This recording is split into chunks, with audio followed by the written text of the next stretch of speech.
The escalating insecurity challenges in the country has continued to be a major talking point. On Friday, there was a National Security Council meeting in the First Lady Conference Room in Aso Rock, Abuja, with Mr. President presiding, with all the security chiefs, the Vice President, and several other stakeholders in attendance. The meeting eventually postponed to Tuesday this week, that's tomorrow.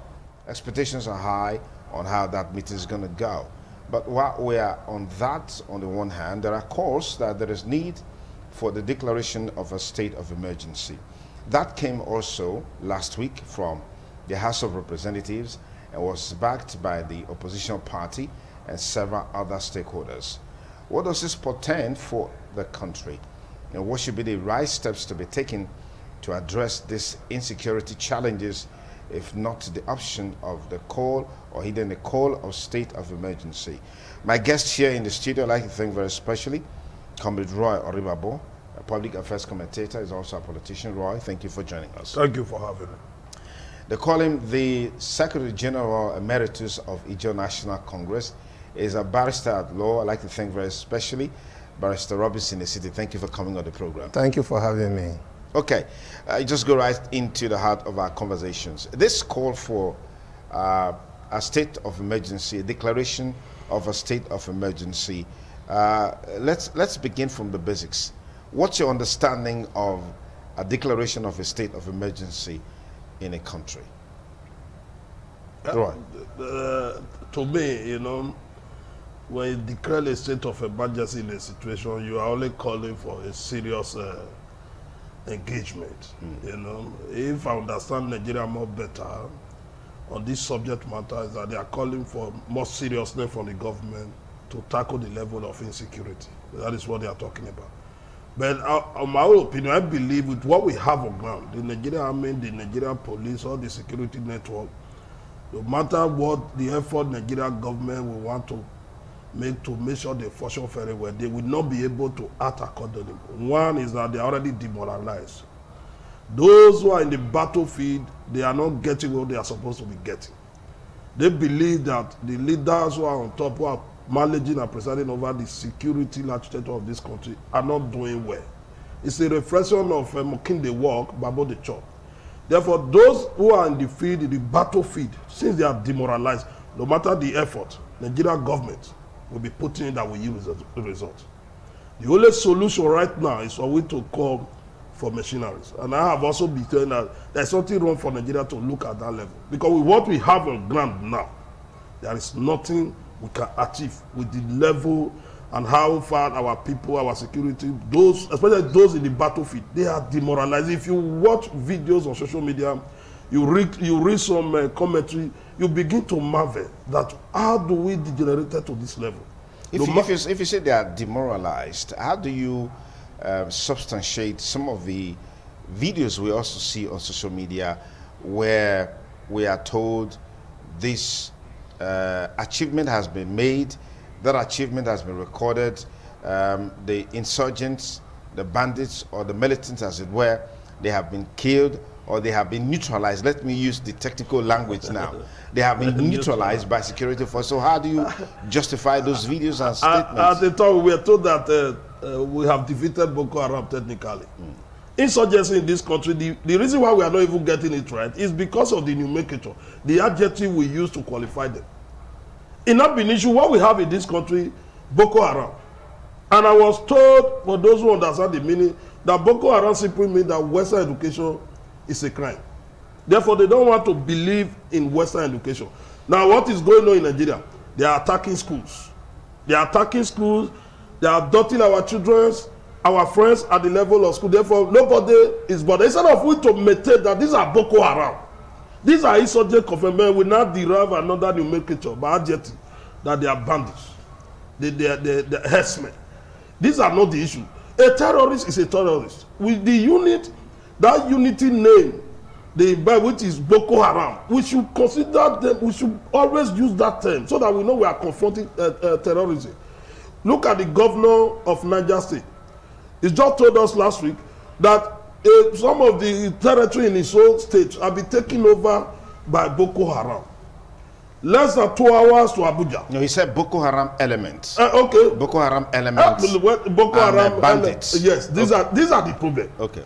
These are the problem because it's not a crime for them to say it's a Boko Haram because the system we find ourselves, those who are presiding over this country, they have that sentimental attachment to Boko Haram. You know, because at the time we have a leader in this country. But there's no evidence to that. No, there is a sentimental attachment. There is a time because if there's no evidence to that effect. We are fighting terrorism. There was a time in this country where a leader once said that attack on Boko Haram is an attack on the north, and we did not take that matter serious. As if that was not enough, we have seen a serving minister who have been figured some years back that he is in love with terrorism. We expect the present administration to immediately, for the sake of this country and for the sake of the urban generation, to say, no, you excuse yourself first. Let's interrogate this issue. Let's investigate this issue. But we're seeing a presidency coming out to defend that kind of caliber. How would you rate that? How will you manage that with those who are in the battlefield?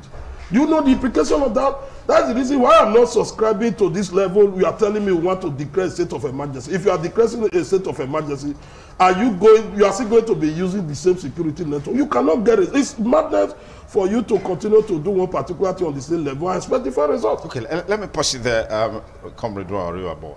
It's the TMI Monday. We'll take a short break. Professor Anthony Ijewere will be joining us shortly from Novena University. Well, he's joining us live here in the studio, so stay with us. TMI, every opinion counts. The insecurity challenge in the country and the cause for state of emergency is our major talking point on the program this morning on ITV. Well, let me just take you to the net and see what a state of emergency means. Emergency powers, what it means. It says is a situation in which a government is empowered to be able to put through policies that it would normally not be permitted to do for the safety and protection of the citizens. A government can declare a state of emergency during a natural disaster, civil unrest, armed conflict, medical pandemic or epidemic or other biosecurity risk. Justitium is its equivalent in Roman law, a concept in which the Roman Senate could put forward a final decree that was not subject to dispute, yet helped save lives in times of strife.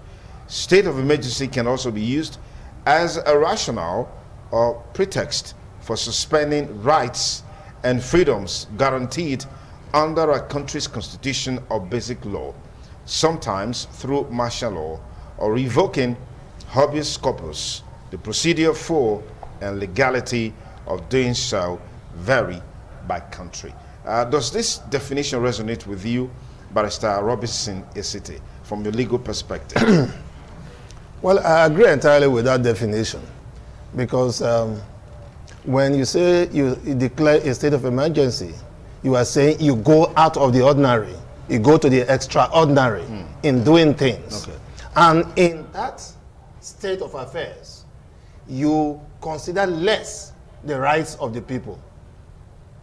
Okay. You consider less of the rights of the people and consider more of their safety.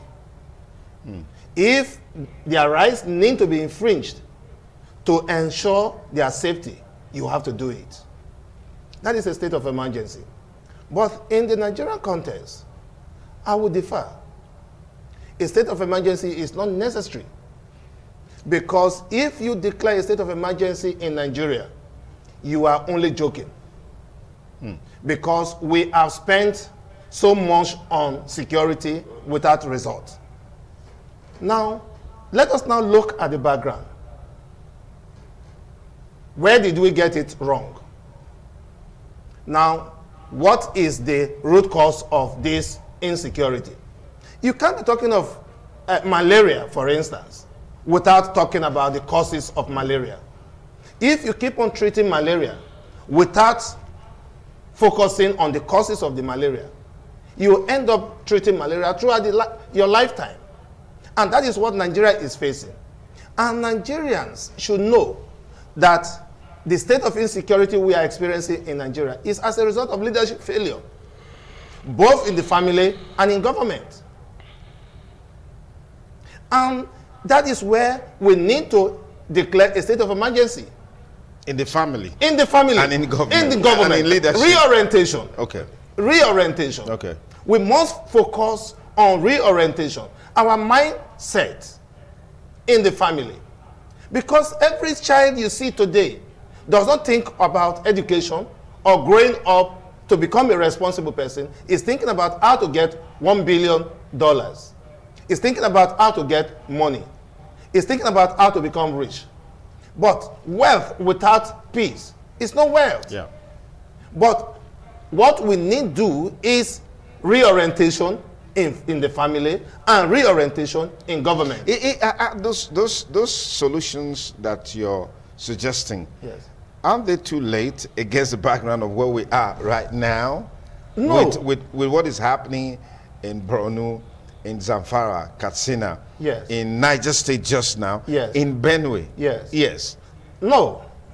Now, if you declare a state of emergency on the family and in government, it will reduce insurgency by 50%. How? Now, let us look at it. Why was war against indiscipline was introduced in the 80s? No person tells you before you join the queue when you get to the post office or you get to the bus stop. No person tells you that you don't need to pick 1 naira on the ground if it does not belong to you. And then you complement that with education. Now education is out of the reach of the common man. Those who are out of education, who believe that they will not have access to education, will resort to crime. So let us look at education. Look at for instance, now we have so many private universities. But how many ordinary Nigerians can go to these private universities? They are out of the reach of the common man. The private universities are going this way because the government schools are not responsible. They are not responsible. So we need to look at the family background, look at government, look at governance. Now, you see, look at siren everywhere. It shows signs of irresponsibility in government. One man who is a legislator goes about with a lot of escorts.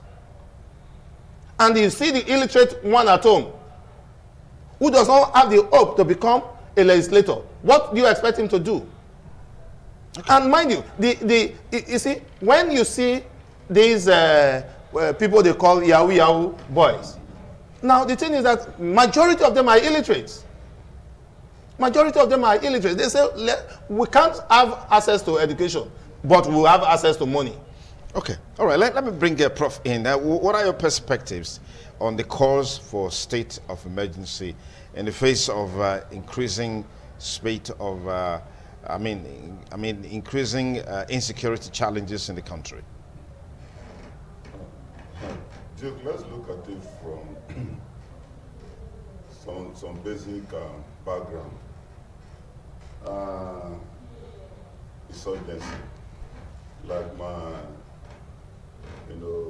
barrister said, you have to look at this. You have to treat the cause of the problem first before you not zero in, on dealing with the main issue.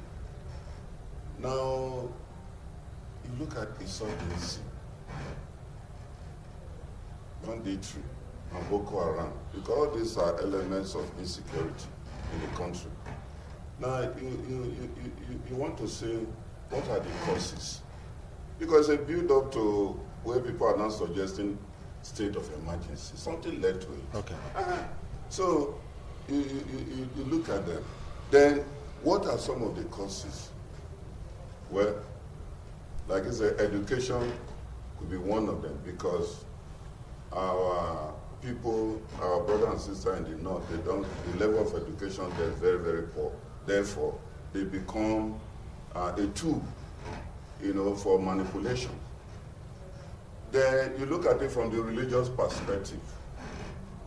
Then you also look at it from the political perspective.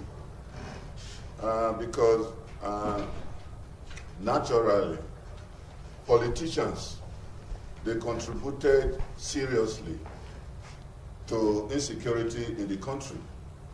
When I say politicians contributed seriously to insecurity in the country, because they try to manipulate this high level of illiteracy in the north, because they take undue advantage of it and manipulate the people and create this atmosphere of, hey, look, the only people that are your brothers and sisters are fellow Muslims and what have you. And so the people plunder their eye, and the imams in the various mosques, they are not helping matters either, you know, because they also give them the impression that, hey, if it's not your brother that is in hem of affairs, then nothing happens. Well, is there any evidence to substantiate this? Well, yeah, just an analogy you're making. That is part of it. Okay. Then you look at the religious background, because what is Boko Haram fighting for? Is no to Western education. Anything Western, no. So that's why some of us are not surprised that they go to schools, ensure that, you know, students are kidnapped, destroy schools, because of what they already have in mind, you know. And it interests me.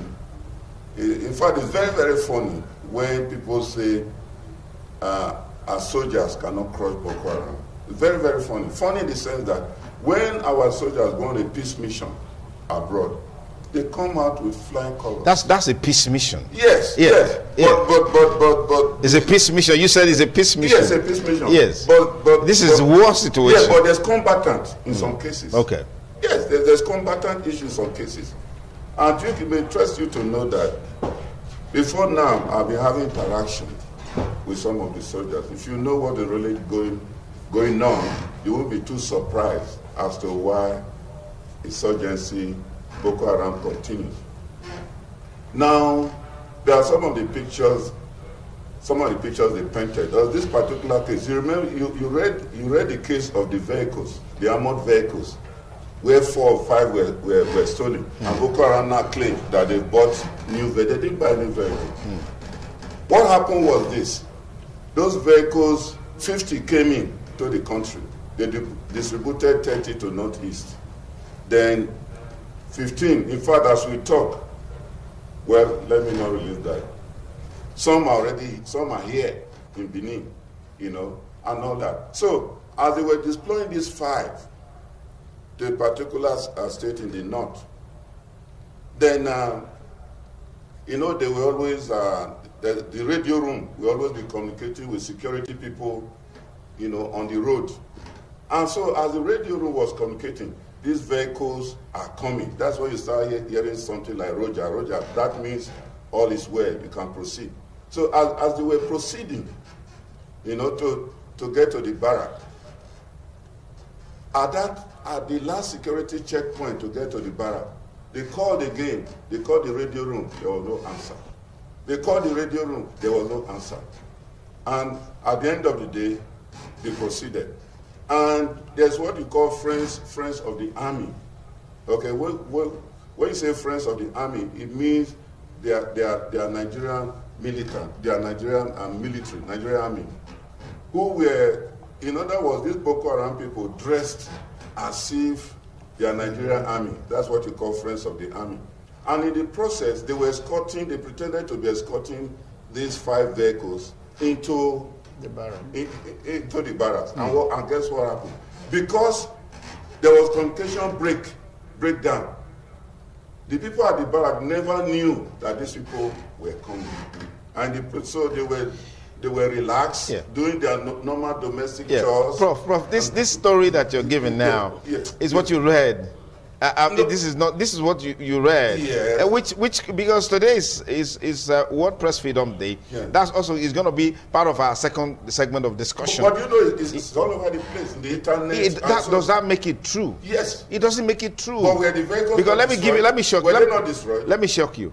There's a story on the social media space where it was alleged that the insurgents who took over some local government in Niger State, they were converting people to Islam, as it were, and then they were lined up and all that. We actually saw those videos. That video has been denied by the Niger State governor. Such a thing didn't take place. As a matter of fact, from credible sources, that incident took place in Ivory Coast long time ago. But it's being played out now, and it tends to create that impression that this is exactly what is happening in Niger State. Do you understand? So this seems to be part of the problem. Yeah, because when this thing goes out, in the euphoria of what is happening, people just bite hook, line, and sinker. In any case, many people don't even have the professional skill, professional tool to be able to authenticate this information. And it settles in the public space, and whoever gets it first, you know, recycles it, and it goes on and on and on, and creates some sort of fear in the polity and anxiety in the polity. So the point I'm making is that this one is real. This one is not, this one is real. I agree with you. Okay. And you must respect NBC standard. No, it's not about respecting NBC. It's what's there in the public space. Let us establish that. But let me get you to respond to this. But no, let me finish what I'm saying. Yeah, but let me get you to respond to this. Yeah.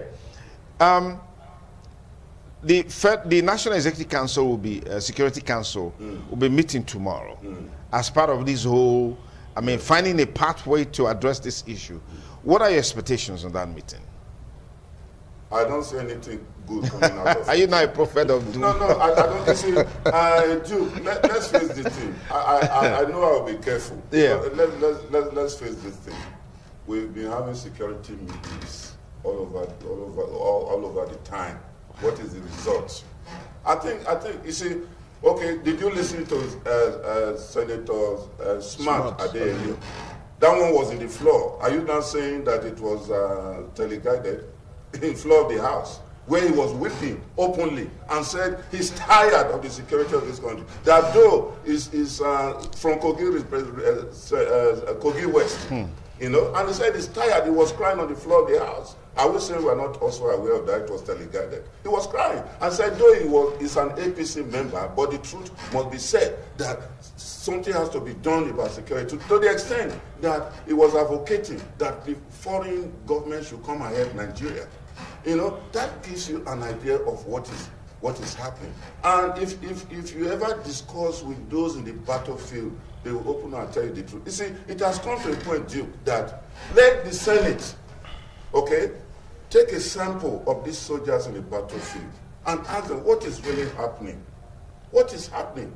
Because it has come to that point. What is happening? Tell us what is really happening in the battlefield. Because you know, because of their training, they are restricted in terms of what they say, in terms of what they do, in terms of talking to the press. You are aware of all this. So it has come to a point where senators are crying in the floor. You know, you invite these soldiers, take a sample of them, invite them and say, what is really happening? Then they will open up. Then when they open up, then we have started to look at the problem in reality. Okay? Because whom are they going to have meeting with? Are the service chiefs? Yeah, they're the service chiefs. Are the service chiefs not been there? You know, even the ones that have just left, were they not given ambassadorial position? You know, does it mean they perform? What the whole country is shouting insecurity. So are we saying that until they start coming to each of our various houses and killing us before we know, okay, we have to take a drastic or draconian approach to it? You see, we can no longer be pretentious about insecurity in this country. It is time that we have to face reality and say, what is really happening in the battlefield? And do our soldiers, do they have the right weapons to fight in insurgency? Okay, are their welfare well taken care of? You know, we have to go to the field and find out what is really happening. You see, not until we do that, if we start having security meetings, all those are mere cosmetics, all those are mere routine things. You know, it has over the years it has not solved the problem. Okay, so not until we start doing that, nothing positive will come out of insecurity. So state of emergency is a no for you. Yes, because that is not the issue. That's not the problem. Okay, let me get raw in. Yeah, that's not the problem. But you said that you also said state of emergency is a no for you. So what then is the option? I saw a caption this morning on Vanguard. It says 96 days of service chiefs, 741 killed by suspected terrorists, bandits, herdsmen, and others. Now, this categorization of these miscreants, so to speak, would you say is worsening the situation, as it were, Roy? The situation is very bad now.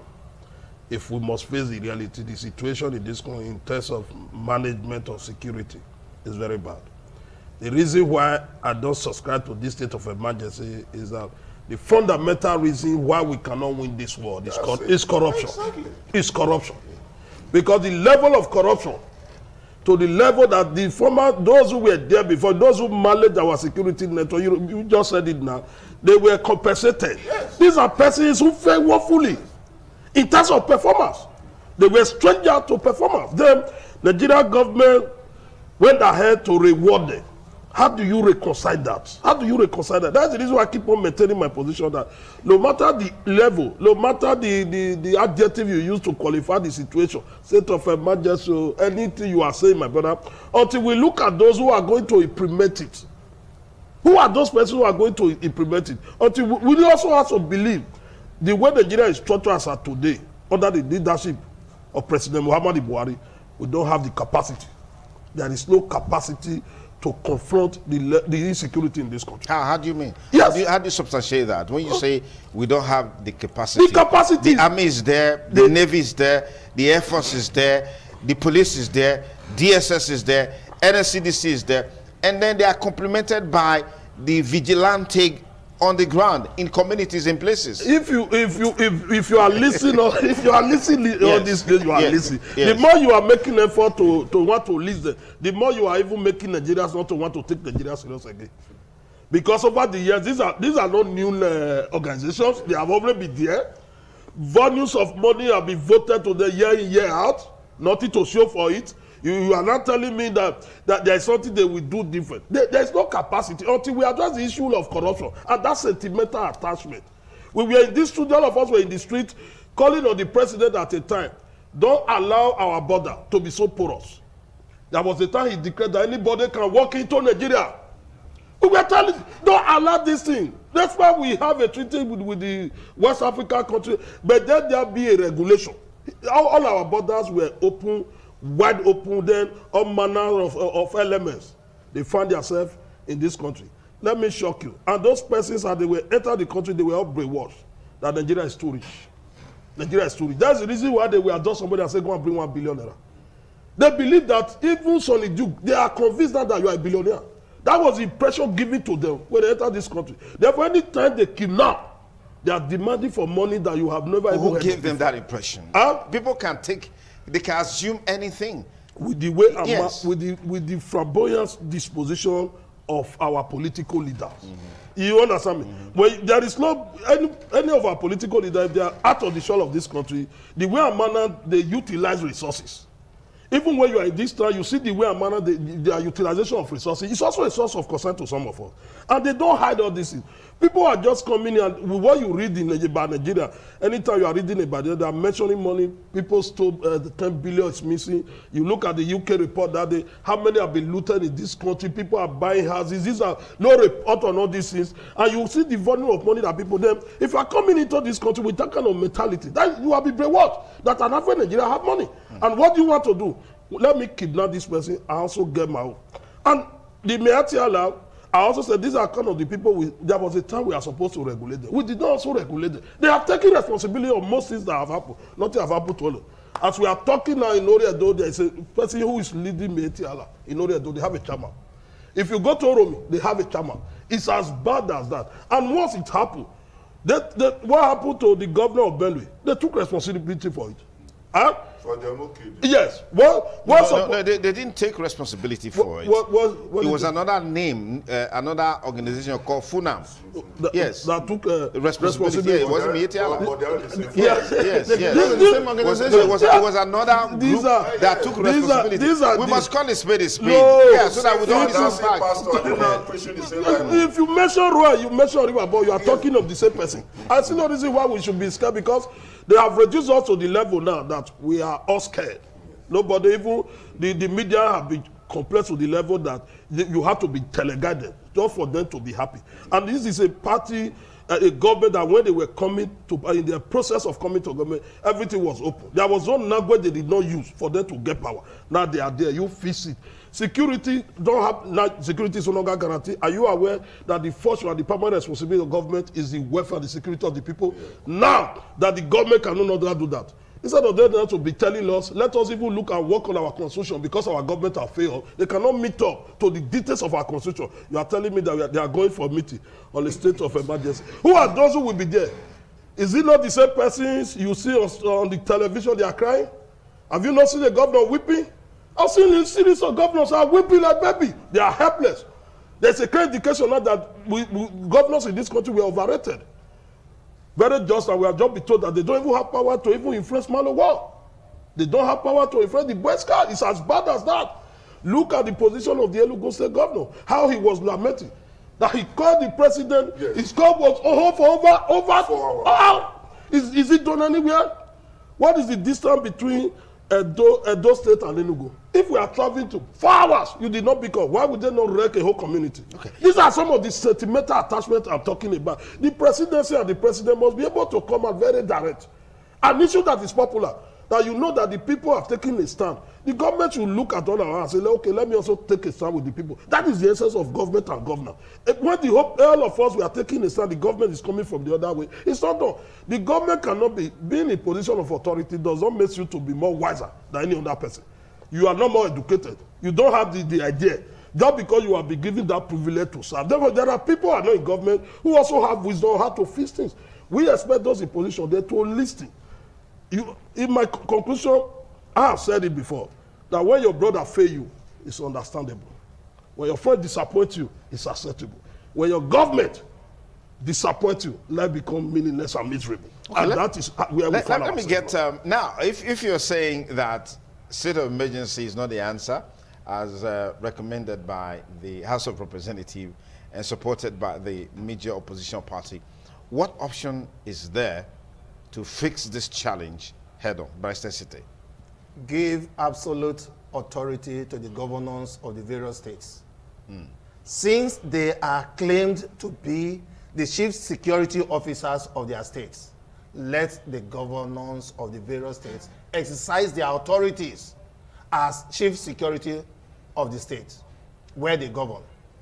And you will see Boko Haram and insurgency will go within 1 year. Wouldn't that be a constitutional breach? That is why when they are meeting, they should go back to the Senate and House of Reps to review our laws and to make the governors more effective, instead of centralizing security in the hands of people who do not even know the extent of their country. When we have this legislation in place, instead of declaring a state of emergency, declare and suspend the appropriate sections of the Constitution and empower the governors to take absolute control of their states. I remember last month or so, the president said, oh, governors, take charge of your forest. Are governors of the forest alone? What are the cities? So let the governors take absolute control. The governor is there. The commissioner of police is not responsible to him. No. The AIG in the state is not responsible to him. All the security apparatus in the state are not responsible to him. So how is he the chief security officer of the state? Look, as a law, as a policy, let me also let you know this. Why things are not working. Do you know that if the army on ground discover that there's a security problem, Boko Haram are attacking, you know that they cannot call Air Force directly. You know, these are some of the nitty-gritty that you may not understand. They cannot call Air Force directly. They have to call presidency. Presidency in turn, I'm telling you, the inner workings. Yes, that is the way they operate. In turn, have to give that order before Air Force can take off. You are aware of a recent case Of course. where there was insecurity in a state, the governor was calling the GOC, just like calling our GOC in Edo State. The governor was calling GOC of the state. Come on, there's security breach, these people are coming and all that and all that. Call the That president. one, I said, please, call Abuja. Abuja have to give that order before we can react. Are you getting it? So what is the essence of GOCs in the various states?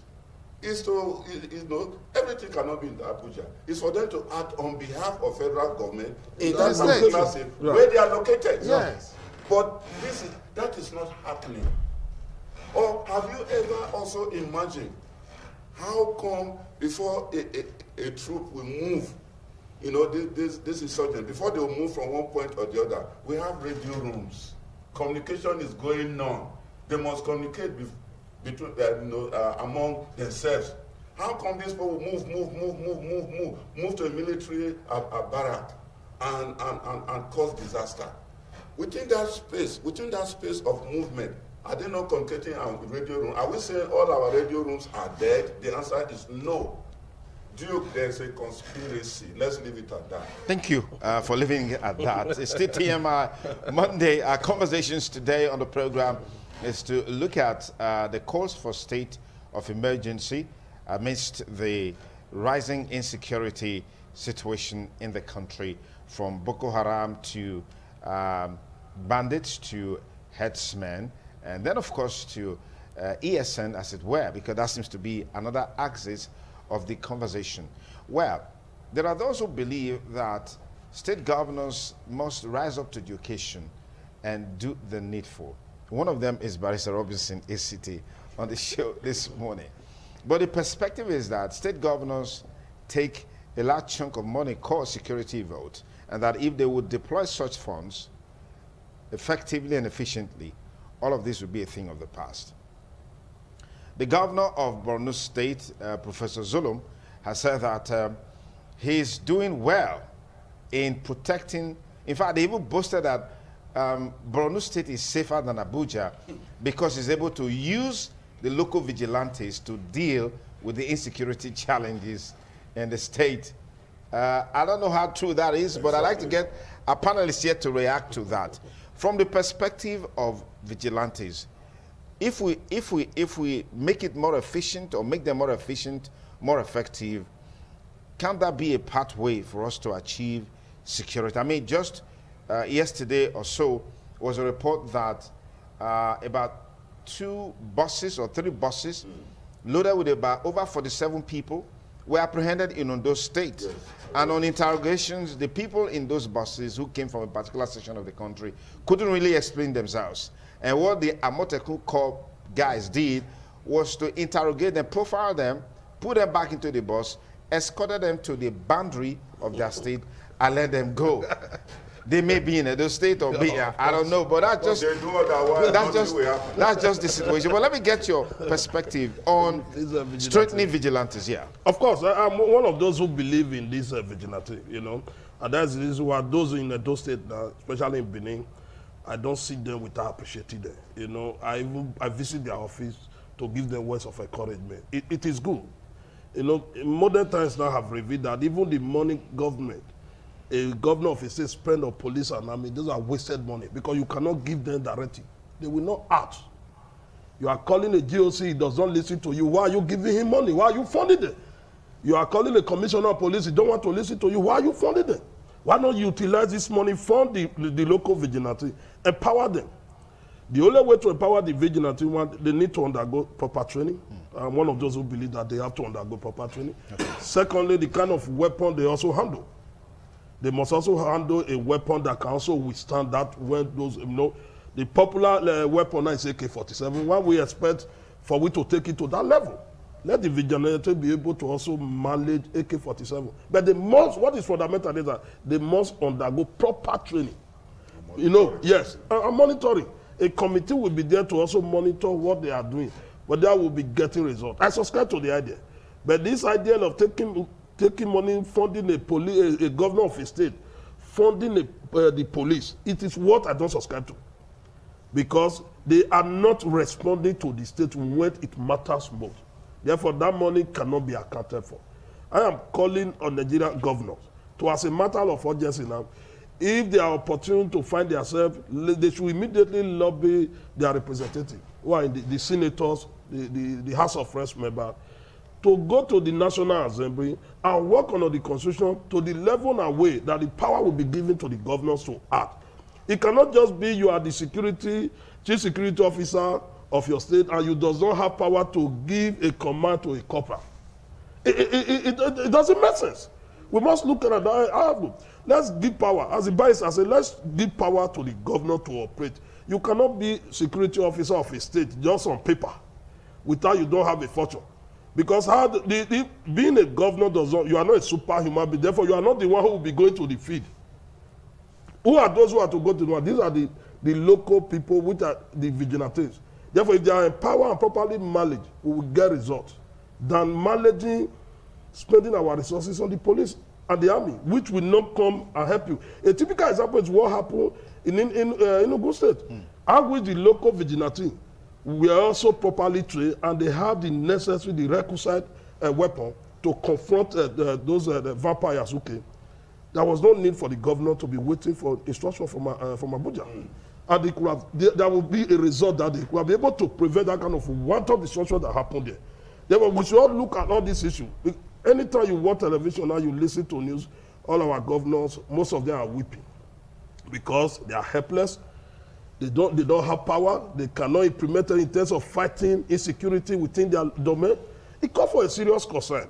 And the only way and the only solution is that constitutional power must be given to them. Okay. And the only way they can achieve that, they have the power, they have what it takes to lobby. Let them lobby their legislators, lobby the senators, lobby those in the House of Reps. When you lobby them, they get to Abuja. Do they even need to lobby them? Because no, these guys already cry. No, when I say lobby, when I say, in this part of the world, when we say lobby, people always look at the negative side of it. But in a civil like the United Kingdom, there are offices, lobby office. They just come and lobby you to do, and people are paid for that. Okay, we're not looking at the corruption. Let me get the final word from Barrister ACT. I mean, I'm just reading the comment by the Borno State Governor now, Bas Gana Zulum. That was on Friday when he was conferred with the Leadership Award by the Enugu State Chapter of the NUJ. I mean, Imo State Council of the NUJ.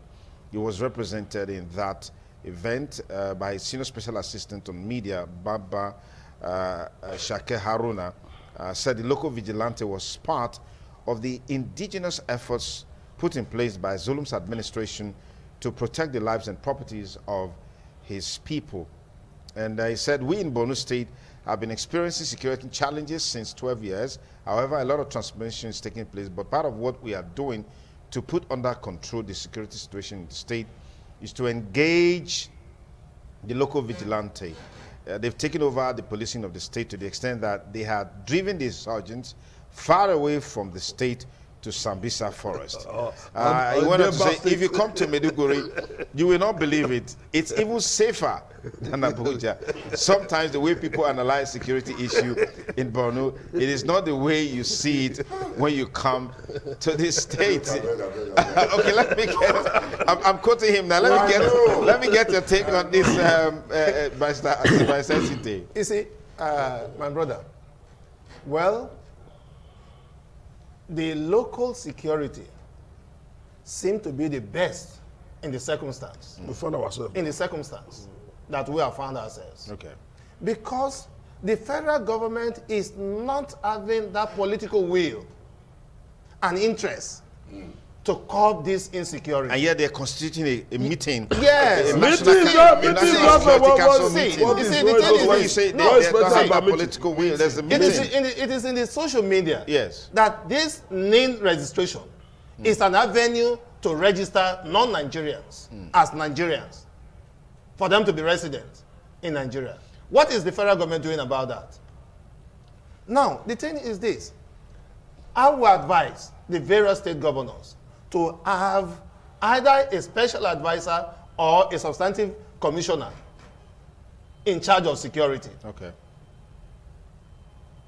And if we have that with the local vigilante, we don't need the military. Let the military be taking instruction from Abuja. Let the police be taking instruction from Abuja. and let the local vigilante be taking instructions from the government. When you say we don't need the military, we need to also be careful because that may be demoralizing for those who are on the front line engaging these people. It can be what you mean in this circumstance when you say we are not don't asking need them to go. Yes. We are not asking them to go. But the thing is that for the security of lives and properties within the state, we don't need instructions from Abuja anymore. Okay. It's clearer now. Yes. Clearer. Okay, Prof, final word from you. Now, I saw this again, said, stop lamenting, use local vigilante to defend your people. Southeast youth leaders tell Autumn. You see that shortly. Coalition of Southeast youth leaders has asked Governor Autumn, all right, of Benue State to recruit local vigilante in the defense of the people of the state against the invading herdsmen and bandits instead of lamenting or endlessly waiting for the federal government or whipping. Prof, let me get your final take on this. Yeah, I will start by saying the police, the army, they all have their various functions. Constitutional wise, the army are to protect the territorial integrity of the country. And no other person, no other force can do that job better than the Nigerian army. The police, the same thing, life and property of the states and all that, constitutional wise. But they need assistance. They need assistance from vigilante, in the sense that the vigilantes, they understand the terrain, they know the people, they know the forests and all that and all that. Therefore, just like we have civilian JTF in the north. In Borno State? Yeah, Borno State. Yeah. They have been doing very well. Okay. So I think there should be a collaboration, a joint thing. And when you do that, the army, if you have ever interacted with them, they are doing their best. They are doing so well in the various battles in the northeast. But their handicap is because of the points I made earlier. Okay. Political reasons. Political reasons. Because of political reasons, they cannot do what they would have done better. Because they are restricted by their action. Because if you go beyond it's like saying obey the last order. It's autocratic now. And if you go beyond that, you are court-martial. So therefore, they are handicapped. That does not mean they are not performing. They are performing, but they are handicapped in view of political reason and corruption, like my friend. All right, thank you very much, gentlemen, for the views and perspectives canvassed in the last 45 minutes or thereabout, looking at the insecurity situation in the country and the cause for state of emergency. We're looking forward to the National Security Council meeting with Mr. President tomorrow, involving the Vice President, the SGF, service chiefs, and other stakeholders. What with the fact that the security situation in the country is very concerning, but we're hoping that with all this series of meetings, one major decision will be made that will set the country on the path that it should follow to unravel the mysteries behind the insecurity challenges and bring it to a halt. Otherwise, the future of Nigeria is certainly hanging in the balance, because as you know, no meaningful development can take place in an atmosphere devoid of peace and tranquility. The only way we can move forward as a people is when we forge a common front and deal decisively with this issue. The state governors also need to rise up to the occasion and strengthen the local vigilantes with resources, with equipment, with facilities, with gadgets, and with training. And then they can deal with security, because security is local, and that seems to be the crux of the matter. When something is happening at point A, at the level of the federal government, the army, the navy, the police, NCDC, and what have you, there's always a structure in which you expect to have a directive from the chains of commands. Most times before those directives come, the damage would have been done, like what happened in Enugu State, according to the governor, Ugwuanyi. But we hope that all of these issues, with the trend that is going on now, those in authority will take decisive action to checkmate all of this and put the country back on the path of progress. That's our pause for now. We'll be back to talk about the World Press Freedom Day. It's even more germane against the background of what is happening in the country right now. A whole lot of information flying right back center. We'll be talking about that when we return after this short break. Stay with me on TMI Monday.